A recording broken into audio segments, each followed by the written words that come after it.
පෙම් බැඳිදා මම සිටු කුමරෙකු වී ඉන්න ඇති.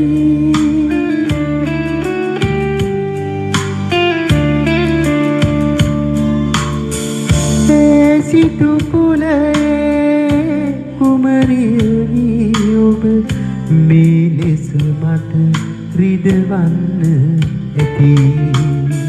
මේ අයුරින් අපි සංසාරේ ආදරයෙන් හමු වෙන්න ඇති.